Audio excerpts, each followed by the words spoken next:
অনেকেই হয়তো ভাবো বাসা মাছ বা ভেটকি মাছ ছাড়া একদম ফিশ ফ্রাই হবে না, কিন্তু আজ তোমাদের বানিয়ে দেখাবো কাতলা মাছ দিয়েও ফিশ ফ্রাই। কাতলা মাছটা একটু 2 কেজি ওজনের ছিল, পেটিগুলো এখানে নিয়ে নিয়েছি।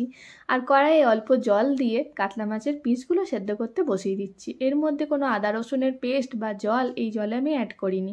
তা নামানোর আগে এর মধ্যে অ্যাড করে দেবো খানিকটা লেবুর রস, তাতেই আষ্টে গন্ধ কেটে যাবে। মাছটা ঠান্ডা হয়ে গেলে মাছটাকে আমি বেছে নেবো। নিয়ে নিচ্ছি একটা বড় পেঁয়াজ বেটে নিয়েছি, ও খানিকটা আদা রসুন নিয়ে বেটে নেবো, ও কতগুলো কাঁচা লঙ্কা ও ধনে পাতা এখানে আমি বেটে নিচ্ছি। মাছটা ভালোভাবে কাঁটা ছাড়িয়ে নিয়ে তার মধ্যে দিয়ে দিচ্ছি পেঁয়াজ বাটা, আদা রসুন বাটা, কাঁচা লঙ্কা, ধনে পাতার পেস্ট। তার মধ্যে দিয়ে দেবো নুন, মিষ্টি, তাতে জিরে ধনে গুঁড়ো, গোলমরিচ গুঁড়ো, লঙ্কা গুঁড়ো এবং ডিমের কুসুমটা। এখানে আমি 2টো ডিমের কুসুম দিয়ে দিচ্ছি। এবং এর বাইন্ডিংয়ের জন্য এখানে আমি দিয়ে দেবো 4টে পাউরুটি। পাউরুটিটা আমি এখানে পরিমাণ মতো নিয়েছি, তোমরা যদি চাও 1-2 পিস বেশি বা কম করতে পারো।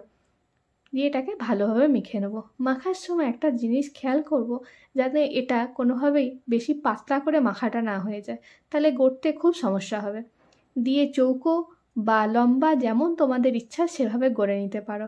এটা ব্রেড ক্রাম্বসে একবার আমি কোট করে নিয়ে তারপর ডিমের সাদা অংশে আমি ডুবিয়ে নেবো। ডিমের গোলায় ডুবিয়ে নিয়ে আরও একবার এটাকে আমি ব্রেড ক্রাম্বসে কোট করে নেবো। এইভাবে কোট করে ফ্রিজে অনেক দিন পর্যন্ত স্টোর করা যায়।